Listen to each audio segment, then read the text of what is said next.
Sí, sí, perfecto. Bueno, buenas tardes a todas y a todos. Un gusto de poder estar en la Universidad Santo Tomás. Y recién pensaba cuántos años hace que ando por acá y de manera consecutiva más de 12 años que estoy transitando esta tierra. Y bueno, tengo que siempre comenzar con algo que es agradecer. Agradecer esta posibilidad porque en este trayecto uno también se va haciendo profesional. Y agradecer, por supuesto, a la Facultad de Educación, a todas sus autoridades y a la universidad por esta posibilidad, y también a los estudiantes que con sus preguntas, sus interrogantes, sus cuestionamientos, nos van ayudando a ser docente, a hacer nuestro propio oficio, ese oficio tan interesante como es el oficio de enseñar. Cuando me invitaron a pensar esta presentación, dije qué interesante pensarlo desde algún lugar, desde algún tiempo, y tomé la metáfora del tiempo. Por eso en 4 tiempos voy a tratar de presentar las políticas de formación docente, haciendo aterrizaje casi práctico en lo que acontece en mi país, pero también haciendo referencia a lo que acontece en Latinoamérica. En este sentido, cuando hablo de los 4 tiempos para la indagación, lo pienso hacer en un primer tiempo, que es poder contarles a ustedes en esta mirada y breve mirada qué dicen los diagnósticos de las últimas décadas acerca de la formación docente inicial. Un segundo tiempo tiene que ver con los estudios que se vienen desarrollando en los últimos años en mi país y también en Uruguay, en Chile, en Ecuador, también en Colombia y en México, para llegar a un tercer tiempo donde les quiero contar algunos acuerdos que se han celebrado en torno a la formación inicial de docentes en mi país, en Argentina, y cómo, por supuesto, no puede faltar ese horizonte que despliegan las nuevas oportunidades, no solamente legales, jurídicas, sino las oportunidades que los docentes, los institutos que forman y las universidades que forman docentes nos vamos dando. Voy a tratar de hacer una breve recorrida por estos tiempos, a los fines de poder habilitar, como dijo el presentador, que nos podamos problematizar acerca de cómo formamos a nuestros docentes. Y yo digo que más que problematizarnos en cómo lo formamos, creo que está bueno, como decimos en el sur, poder discutir acerca de para qué formamos a los docentes hoy, para qué contexto de actuación en nuestros territorios. Y como soy extranjero, siempre tengo una limitación que hacer. Posiblemente algunas cosas que yo le diga, como dicen en Uruguay, les va a rechinar a ustedes, les va a sonar a raro, porque las cuestiones del lenguaje nos acercan y nos distancian. Por lo tanto, en el momento de pregunta, aprovechemos a poder formular todas las dudas e interrogantes que tengamos. Comenzando entonces con algunas notas de este diagnóstico inicial de esta última década, por ponerle un tiempo. Si uno mira, y miro particularmente en mi país, Argentina, se va como institucionalizando la formación docente en instituciones que no son universidades, sino en lo que se llama institutos superiores de formación docente. Ahí nosotros en la Argentina nos recibimos primero de profesor, para luego estudiar después de 4 años, 2 más para ser licenciados o especialistas en la enseñanza de. Esto también lo cuento porque connota distintas configuraciones cuando uno habla de la formación docente. Pero no escapa también que el sistema universitario forma docentes bajo esta perspectiva, pero ¿qué se nota entre la institución universitaria y la no universitaria, por darle un nombre, que no me gusta llamarla no universitaria porque es de nivel superior, pero no me sale otro en estos momentos? Hay un poco de desarticulación. La mayoría de las investigaciones van indicando que estas instituciones están poco articuladas en la trama de la formación. También en esta última década uno puede ver que hay mayores vocaciones por estudiar docencia, y yo diría, hay mayores profesionistas que resuelven estudiar la docencia para poder dar clase. Esto también es importante verlo porque es un fenómeno en Latinoamérica que aquellos licenciados en economía estudian 2 años para ser profesores de economía, o aquellos profesionistas en medicina estudian 2 años para ser profesores en medicina, es decir, tomar el desarrollo de todas esas capacidades necesarias para acompañar el acto educativo. También creo que uno comienza a ver un escaso trabajo colaborativo entre la institución que forma y las escuelas para los cuales forma.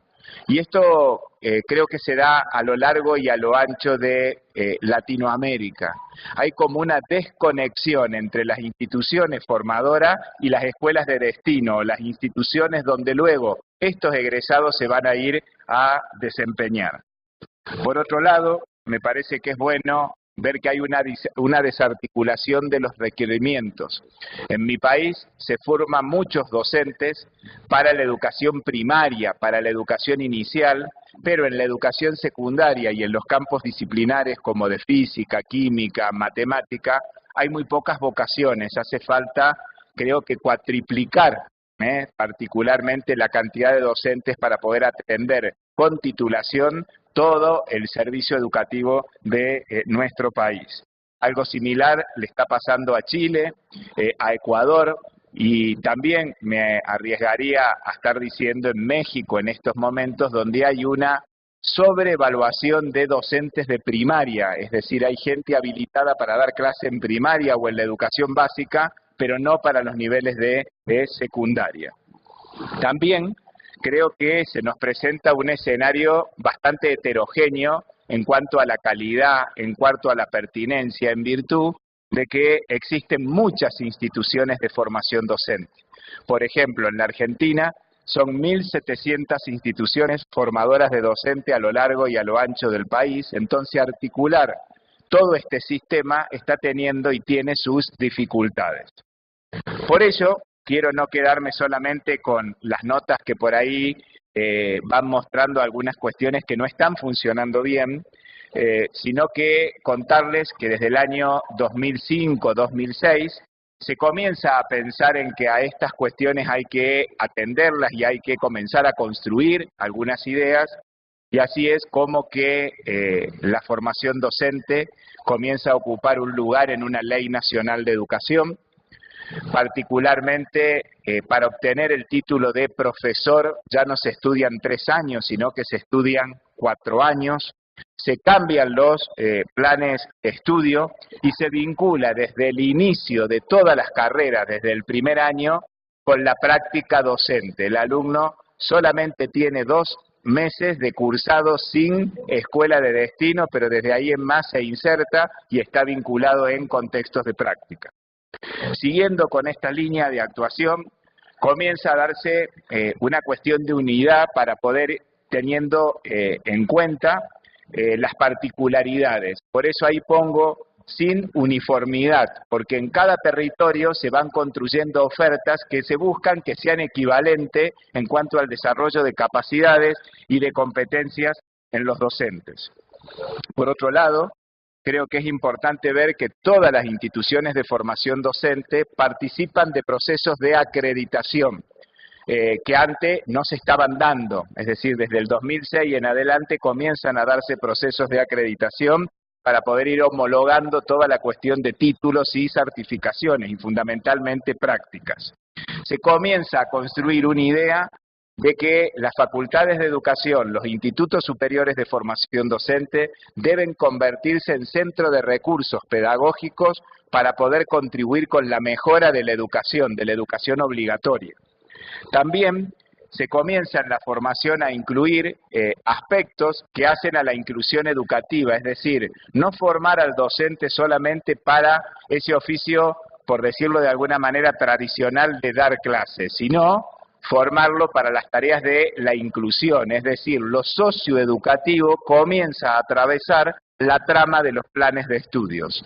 Es decir, que conceptos como vinculados con la interculturalidad, la educación sexual integral, las adicciones, el aprendizaje de idiomas, comienzan a ocupar un espacio importante en el trayecto formativo de cada una de las carreras. Y también se incorpora desde el año 2007 aproximadamente las TIC como una herramienta que viene a dinamizar las prácticas educativas, y todos los alumnos que estudian en los institutos superiores de formación docente tienen una netbook, es decir, el alumno ingresa y cuando ingresa recibe una PC para poder comenzar a trabajar y formarse, que al finalizar la carrera esa PC queda para él. Aunque le digo que llega en un estado bastante gastado, luego de 4 años ya la maquinita no sirve, digamos como tal, para poder seguir utilizándola, pero es una herramienta que ayuda a que el alumno desde el inicio vincule sus prácticas con las tecnologías de la información y la comunicación. Entonces este es un primer tiempo que nos permite denunciar algunas cosas, pero decir que tampoco el vaso está vacío, sino que está medio lleno, pero todavía nos faltan varias cosas.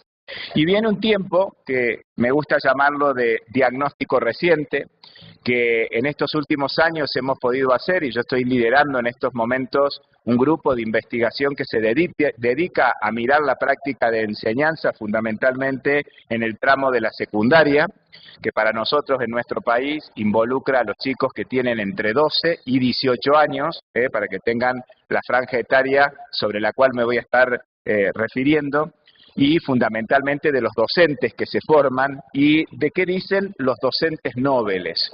Y un poco poder escuchar a ellos y no tanto hablar desde los libros o descripciones densas que uno puede hacer de lo que otros dicen o otros estudios han hecho. Haciendo una revisión, he pensado en 14 puntos para compartirles algunas notas de este diagnóstico más reciente que surgen de la propia investigación, del propio camino que uno va haciendo en este estudio. Lo primero tiene que ver con que hay una falta de consistencia respecto del modo de enseñar. La mayoría de los docentes nobles que han pasado recientemente por esta formación inicial no pueden dar cuenta de por qué enseñan de esta manera y no de otra. Es decir, el fundamento epistemológico, metodológico, está como debilitado. Esta es una alerta interesante para ir pensando en la formación de los docentes. Por otro lado, mucho se habla de el desarrollo de capacidades en todo Latinoamérica. Es un término que va circulando de una u otra manera, pero cuando uno mira las prácticas, la mayor apropiación está centrada en contenido. Pareciera ser que el desarrollo de capacidades es solo un maquillaje. Por otro lado, me parece que es también importante ver, y esto lo vimos a partir de 300 observaciones de clase que hicimos con el equipo de investigación durante un año, que la secuencia que se sigue es muy lineal. Podríamos decir, es tipo índice de libro, es tipo de programa de diseños curriculares. Lo que no está dando espacio a los docentes para poder construir su propia práctica educativa en virtud de los sujetos con los cuales están trabajando. Esto nos lleva a otra afirmación, que son muy pocos los docentes que utilizan problemáticas de la realidad para poder involucrar a sus alumnos. La secuencia lineal de contenido no les deja preguntarse, por ejemplo, en este tiempo, si estuviéramos en Colombia, sobre las elecciones que ustedes van a tener el día domingo. Este es un tema interesante para habilitarlo en la escuela como problema que genera conocimiento. O preguntarnos acerca del cambio climático, o preguntarnos acerca de dónde está la química en tu cuerpo, o preguntarnos en un modelo de enseñanza que sea un poco diferente. Es decir, el currículum va por acá, pero la realidad va por este otro lado. Falta esta conexión. Siguiendo con esta idea, también uno ve en las prácticas evaluativas, que fueron 82 de las 300 observaciones que hicimos, tienen que ver que hay resabios de la evaluación tradicional. Cuando uno habla con los alumnos, la profe nos tomó, dicen los chicos, como cuestión continua, cosas que no nos enseñó. La forma en la cual la docente nos dio clase fue muy creativa, pero cuando vino a la prueba solo nos tomó definiciones. Los alumnos dicen, no comparten criterio. Los docentes dicen, nunca pienso en criterios de evaluación, pienso en preguntas. Esto nos lleva también a pensar la necesidad de poner el foco. Por eso, como ustedes están discutiendo cuestiones de investigación, es muy bueno poder centrarnos en el tema de la evaluación y los criterios que hoy se están utilizando. Creo que ahí hay una investigación bastante rica que uno puede hacer en Latinoamérica. Por otro lado, creo que hay algunas cuestiones que todavía siguen sin encontrarse. Planifico de una manera, pero hago otra. El interés de los estudiantes va por acá y el interés de los educadores va por otro lugar. Lo que se acuerda institucionalmente no siempre se articula con el posicionamiento personal. Y a esto también lo voy a explicar con un ejemplo. Afuera, en esta reunión que estamos teniendo todos los docentes de esta universidad, ponemos criterios claros de evaluar. Pero cuando yo voy al aula y cierro la puerta, no respeto esos criterios. Eso está muy percibido por los alumnos de la escuela secundaria argentina, en este caso, sobre lo que yo le estoy comentando. Por otro lado, me parece también ver a docentes nobles que quieren todo listo, son tipo agente, deme en el librito que lo aplico, o son actores. ¿Por qué? Porque toman y cambian algunas cositas nomás, pero siguen con el libro como está. Se ve poco docente autor con conducta proactiva. Me parece que ahí hay algo que trabajar de empoderar a nuestros estudiantes para que estos estudiantes puedan realmente hacer construcción colectiva en cada uno de sus territorios, en cada una de sus prácticas. Por otro lado, los docentes reconocen que les resulta muy difícil involucrar a los estudiantes. Es como que los que yo tengo al frente son los que me están imposibilitando a mí enseñar. Acá hay algo interesante para ver en la postura de nuestro rol docente como tal. Nosotros en algunas clases que estábamos observando, el docente no podía conducir el grupo, no tenía la autoridad pedagógica suficiente para poder mantener una coordinación pedagógica. Por otro lado, me parece que también es importante ver cómo el concepto de diversidad está en los libros, está en la teoría, pero cuando uno va a la práctica nos encontramos con que la diversidad solo se atiende cuando la persona presenta una discapacidad. Hace falta seguir trabajando sobre este concepto y acá lo tomaría Scliar como un autor interesante que me podría estar dando un elemento teórico cuando él dice que dejemos de hablar de la diversidad porque la diversidad es lo más obvio. Si nosotros pensamos que acá todos somos homogéneos, nos estaríamos equivocando. Tenemos distintas perspectivas, distintas mochilas que nos van acompañando en nuestro proceso de formación. Por otro lado, también el estudio denuncia o nos pone como una alerta interesante el argumento en que lo teórico con lo práctico por ahí tiene como sus dificultades y siempre todo el mundo va denunciando que no tiene tiempo. Y acá hay una alerta importante para los trabajos que seguro ustedes están emprendiendo en la mirada de la práctica de enseñanza o se vinculan sus estudios con ellos, que tiene que ver con que en la sociedad del conocimiento hoy ya nosotros no podemos pretender transmitir todo el saber que se produce sobre un determinado campo a nuestros estudiantes. Y ahí viene una selección de contenidos interesantes que cada uno lo tiene que hacer con los criterios más adecuados para lograr una formación integral que le permita a esa persona poder aprender durante toda la vida. También se observa que se utiliza la estrategia de las TIC, pero solamente y de manera muy limitada. Esto también está como presente en las prácticas observadas y en las encuestas realizadas. Por último, y ya llegando a lo último de los puntos, tiene que ver con que la mayoría se limita a cumplir pautas de trabajo. Es decir, nadie está como dispuesto a ir más allá de o por convicción profesional yo tengo que hacer tal o cual cuestión para que mis alumnos aprendan. Es común llegar a la sala de profesores y los profesores que dicen, ¿para qué le voy a enseñar más si ellos no necesitan más? ¿Para qué voy a hacer esto si esto con estos chicos no se puede? Estas son palabras que están como muy presentes en el escenario etnográfico cuando uno lo mira en profundidad. Por otro lado, y me parece que también hay una dificultad bien puesta de manifiesto que tiene que ver con que el trabajo en equipo todavía no está presente. Se sigue trabajando muy en isla, hay pequeñas reuniones, pero ese espacio institucional de producción colectiva, de debate de lo pedagógico, no se está dando en las instituciones. Y se advierte por ahí un rasgo que he querido nombrarlo de impotencia, es decir, los docentes ante esta situación se sienten como que no pueden, como que el sistema los aplasta.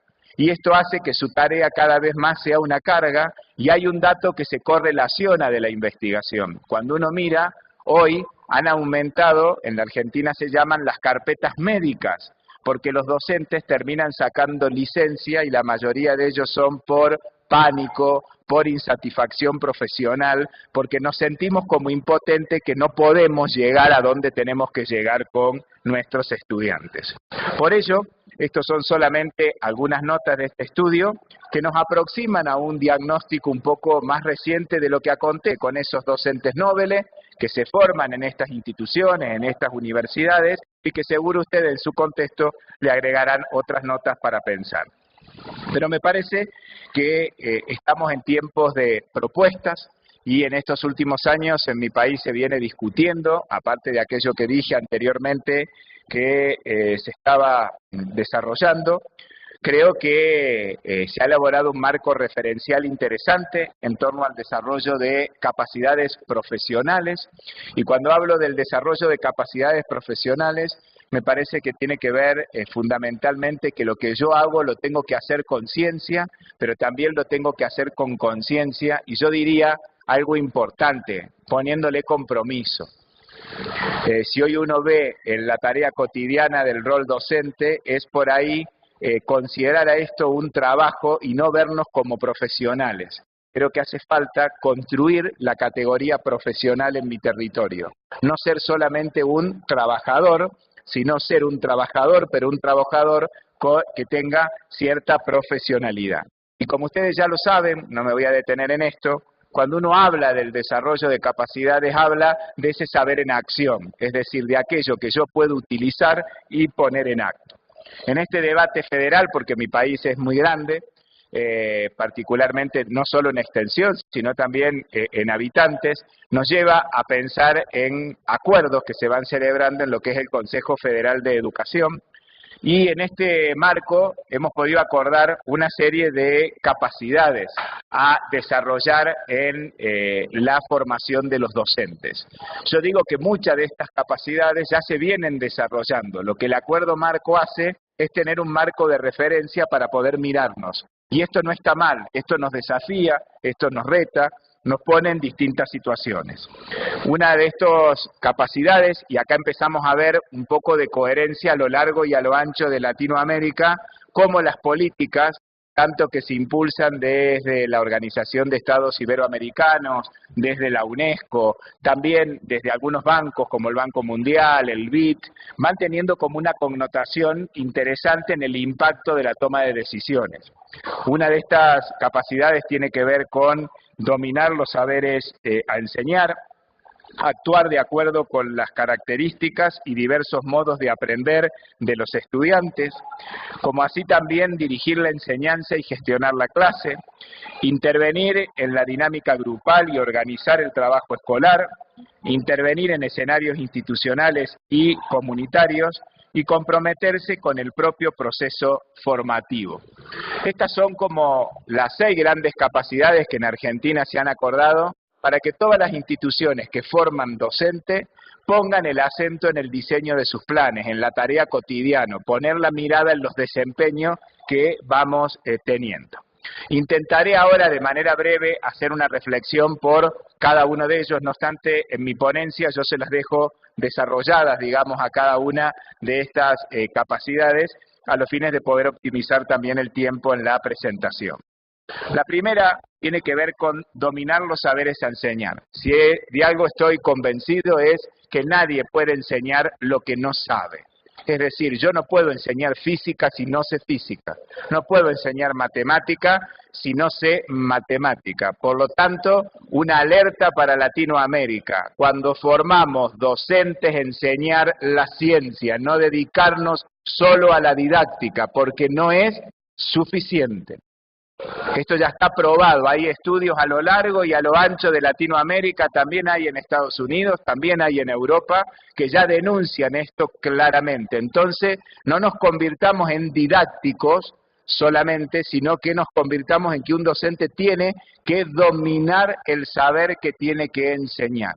Por eso aplaudo aquellos planes de estudios que han podido ya incorporar, como en el Uruguay, en el Ecuador, que he podido ver, y también en mi país, espacios donde la materia se llama matemática 1, matemática 2, y luego viene didáctica de la matemática, y luego viene didáctica de la matemática. ¿Me explico? Porque si no, estamos como queriendo decirle a alguien que haga algo, pero no tiene el saber básico para poder efectuar conexiones. Y ahí hay una dificultad que luego se traduce en, por ahí, no buenas prácticas de enseñanza. La segunda tiene que ver con actuar de acuerdo con las características y diversos modos de aprender de los estudiantes. Yo creo que acá hay un reto importante de lo que yo acabo de decir recién acerca de la diversidad, cómo yo trabajo con la heterogeneidad y cómo con mis alumnos voy tratando de poder avanzar con acciones que son algunas comunes, pero otras tienen que ser diferentes en virtud de la potencialidad que cada uno tiene. Por eso los planes de estudios y la formación de los docentes no deben dejar de recitar, pero más allá de recitar, trasladar a la práctica, por ejemplo, la teoría de las inteligencias múltiples, pero no solo teorizarla en psicología cuando la estudian, sino ponerla en práctica en el propio instituto. En todos los saberes que se van desarrollando, porque esto permitiría abrir el abanico de posibilidades según esta investigación que nos brinda algunos elementos, como también otras, como pueden ser la pedagogía de la comprensión. Creo que en este sentido nos falta recorrer un camino bastante largo, y cuando digo largo, creo que en Argentina tenemos que empezar a profundizar, y me animaría a decir que en otros países también, como en Brasil, por ejemplo, a vincular mucho más a la tarea formadora de docentes a gente que esté en escuela dando clase. El académico, porque sí, no es suficiente si no tiene el terreno de todos los días de un aula de 30 chicos en primer grado para enseñarles a leer y escribir. Si uno no tiene ese oficio todos los días en construcción, es difícil enseñarle al otro cómo enseñar a leer y enseñar a escribir. Esto me parece que también es importante ir vinculando espacios de formación, que quien se desempeña como docente en la actividad formadora, es bueno que tenga campo, que tenga escuela, que haya transitado la escuela, y sí, es mucho mejor que esté transitando la escuela como tal. La otra capacidad hacía referencia a dirigir la enseñanza y gestionar la clase. Si algo se ha olvidado, es por ahí el tema de la planificación. Yo creo que no hay que enseñar un único modelo, una diversidad de modelos, pero necesitamos planificar nuestras clases.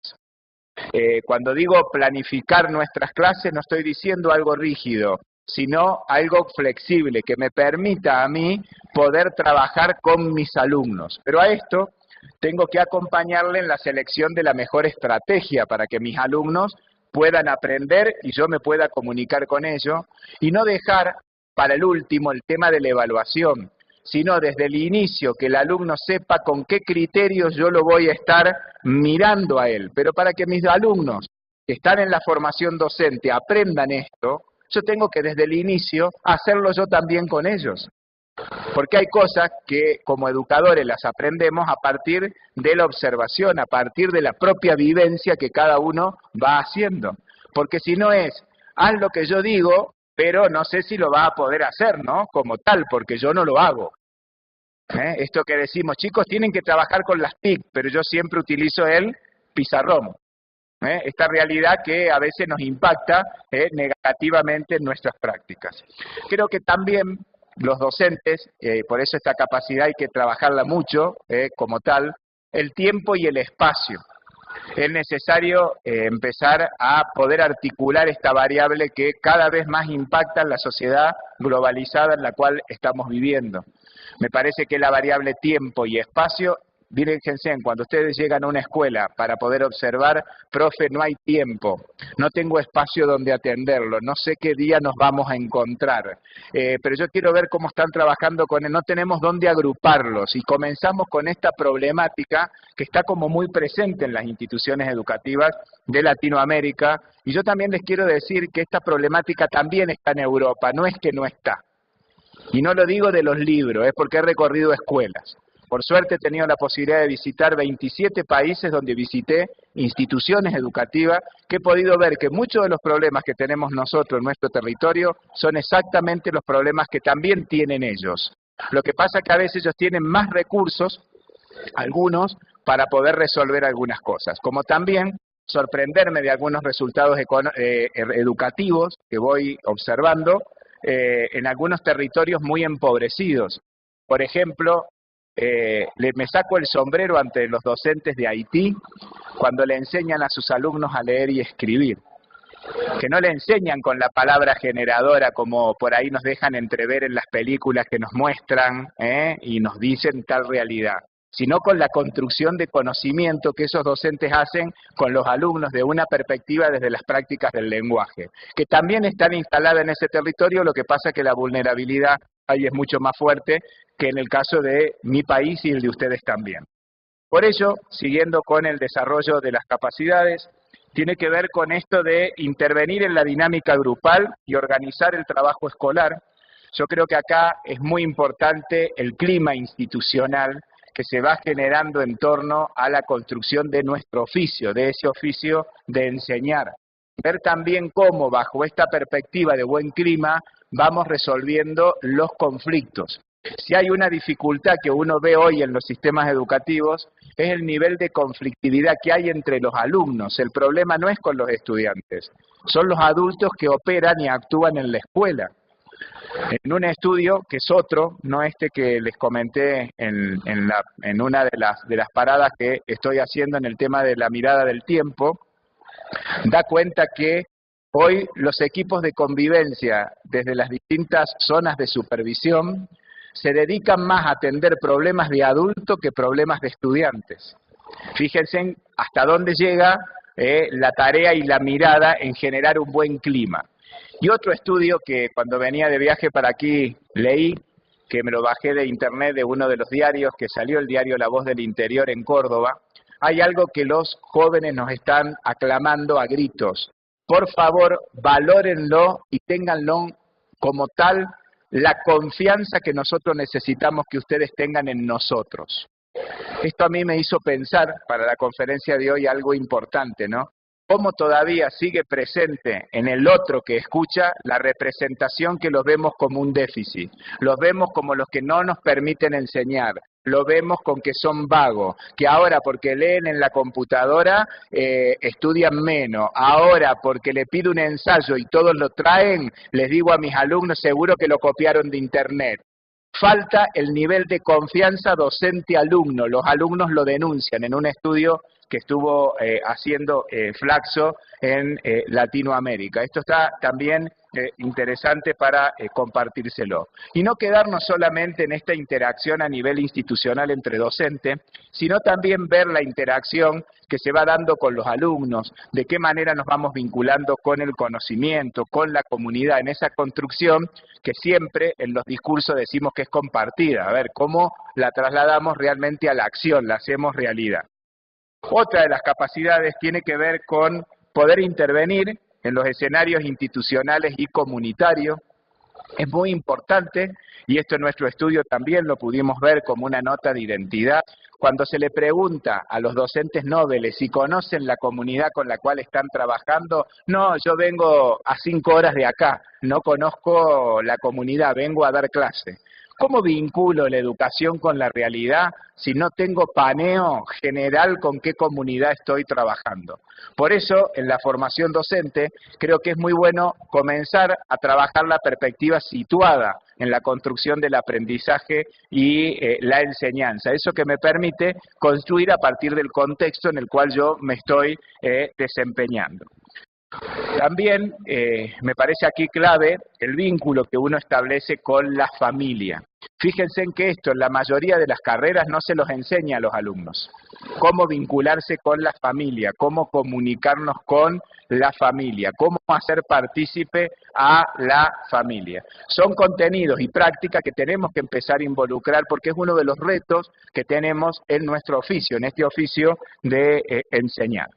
La última capacidad tiene que ver con comprometerse con el propio proceso formativo. La mayoría está esperando que el ministerio mande el curso.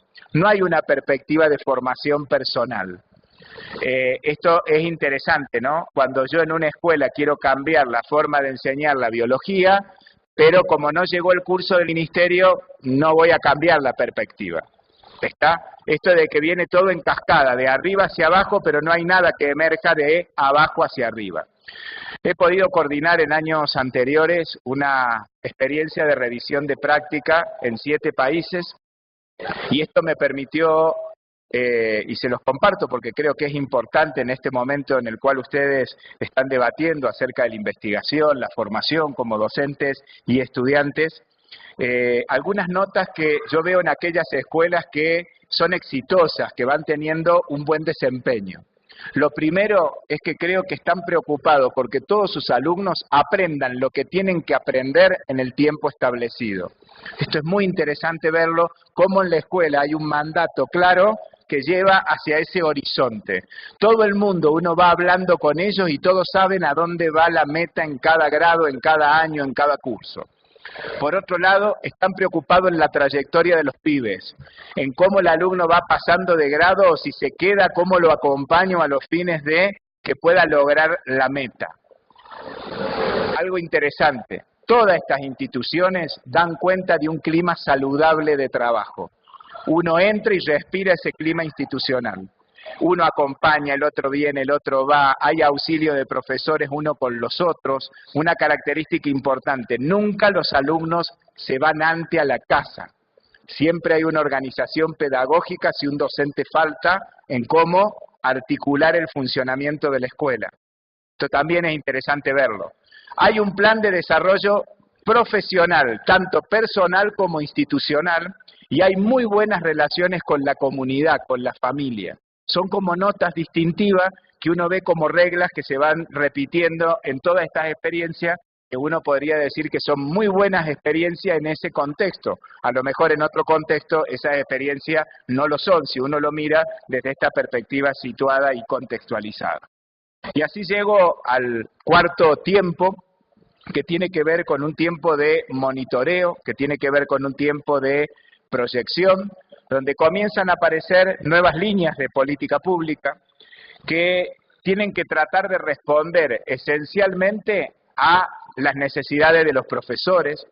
Por eso nosotros estamos desarrollando no más la actividad tradicional de capacitación, sino que en la capacitación la hemos convertido en ateneos, ateneos didácticos donde los docentes analizan casos, en particular de situaciones de aula, y van contribuyendo a cómo resolverían ellos esa situación como tal, por dar una nota. Estamos implementando también la observación entre pares. El docente de primero A observa al docente del B y del B al A, y entre los dos durante un año van haciendo pedagogía de esa observación. A esto lo llamamos observación entre pares. Por otro lado, hemos puesto con mucho ímpetu el tema de círculo de lecturas para poder mantenernos actualizados de todo lo nuevo que va saliendo en didáctica, en pedagogía, en psicología, en sociología, para poder alimentar las comprensiones más genuinas. Estamos trabajando en que la comunidad educativa pueda sistematizar sus experiencias significativas y no que tenga que venir otro a escribirle lo que ellos hacen, sino que ellos sean quienes van a poder escribir su propia experiencia. Esto nos lleva a pensar en el desarrollo de capacidades y no tanto de contenidos. Esto me parece que también es otro reto interesante, cómo pasamos a un currículum más pensado en cómo desarrollo capacidades en los docentes para que ellos puedan aprender durante toda la vida, es decir, cómo trabajar la oralidad, la lectura, la escritura, el abordaje y la resolución de problemas, el trabajo con otros, cómo ir perfilando esto con los estudiantes ya en el proceso de formación para que luego ellos puedan trasladar esto a la práctica, porque si no, lo que estamos viendo en nuestro país es que los formamos en contenido, pero cuando llegan a la clase tienen que desarrollar capacidades. Y no le enseñamos a articular este tipo de cuestiones, porque ustedes saben claramente que no hay capacidades si no hay contenido. La capacidad se la da en la acción. A partir de cualquier contenido yo puedo enseñar oralidad, lectura y escritura. También cómo trabajo no teoría práctica, sino cómo lo que enseño, lo enseño primero en forma práctica, lo reflexiono teóricamente y vuelvo a la práctica. Es un círculo práctica, teoría práctica. También me parece que es importante la contextualización y la situación en cada uno de los territorios. Mi país es muy rico como el de ustedes en cultura. Entonces, a lo largo y a lo ancho tenemos distintas pautas culturales. Hay cosas comunes que el propio video que vi de su himno muestra estas particularidades. ¿Cómo uno puede ir atendiendo estas particularidades en cada uno de los territorios? No es lo mismo Buenos Aires que Salta, no es lo mismo Salta que Córdoba, no es lo mismo Córdoba que Mendoza, como acá también no es lo mismo Barranquilla que Cartagena, no es lo mismo Cali que Medellín, digamos, tienen sus particularidades. Y vaya si las tienen, ya que lo he podido conocer, sé claramente que desde el baile hasta las prácticas culturales que tienen son distintas, por más que todos son colombianos. Y esto me parece que es rico poder trabajarlo desde ese lugar y desde una perspectiva más situada y contextualizada. Todo esto está buscando en el desarrollo de política educativa construir un marco común que vaya aglutinando toda esta gran diversidad que hay, pero con una advertencia, cuidado que esta cuestión de consensuar no nos tiene que llevar a un único modelo, sino a un modelo donde tenga las cuestiones comunes garantizadas, en nuestro caso para todos los argentinos, en su caso para todos los colombianos, pero que admita también la diversidad. Tenemos que empezar a acostumbrarnos a propuestas formativas de formación docente que tengan, por decirlo de una manera muy burda, un tronco común que es para todos, pero uno de diversidad, que cada uno puede elegir distintos caminos en virtud de la intencionalidad que cada uno tenga en su práctica cotidiana. También, antes de cerrar, me parece bueno contarles a ustedes la configuración de cómo nos formamos nosotros como docentes. Primero, como yo lo he comentado varias veces, nosotros primero nos formamos como profesores, 4 años de estudio para poder tener el dominio de una disciplina, para poder enseñarla, pero de ahí en más se van abriendo circuitos de licenciatura, lo que acá ustedes hacen como especialización. Nosotros allá tenemos la licenciatura, posteriormente tenemos la especialización, seguimos con las maestrías y seguimos con los doctorados. Por ahí la formación docente en Argentina, como plafón general, tiene 6 años de duración en la mirada general. Y luego comienzan todos los trayectos de posgrado. Estos modelos no se repiten en toda la región de la misma manera. Hay todavía una fuerte presencia del normalismo en muchos países, que todavía sigue vigente, en mi país también está, pero está ayornado a esta práctica que les estoy comentando. Y para terminar, me pareció importante dejarles una reflexión que venía recordando en la computadora una parte del libro de Daniel Pená, que es de Mal de Escuela, que dice lo siguiente: los profesores que me salvaron y que hicieron de mí un profesor no estaban formados para hacerlo. No se preocuparon de los orígenes de mi incapacidad escolar. No perdieron el tiempo buscando sus causas, ni tampoco sermoneándome. Eran adultos, enfrentados a adolescentes en peligro. Sedí gente, se zambulleron, no lograron atraparme. Se zambulleron de nuevo, día tras día, más y más, y acabaron sacándome de allí, y a muchos otros conmigo. Literalmente nos repescaron. Les debemos la vida. Fíjense en qué frase interesante para pensar nuestro oficio, el oficio de docente. Y cuando lo leía, me vino a la mente mi maestra de primer grado, con la cual repetí primer grado, pero la quiero un montón porque me enseñó muchísimas cosas. Y ella hizo algo de esto, con quien hoy está hablando acá. Por eso es muy bueno que para ser buenos docentes, cada uno de nosotros nos narremos nuestra propia historia. ¿Y saben por qué? Porque no somos tan perfectos, somos perfectibles.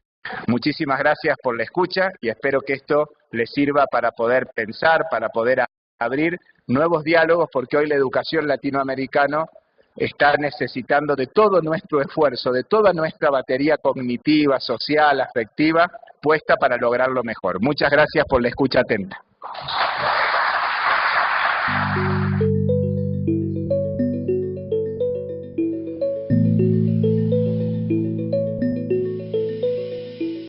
Institución de Educación Superior, sujeta a inspección y vigilancia por el Ministerio de Educación Nacional.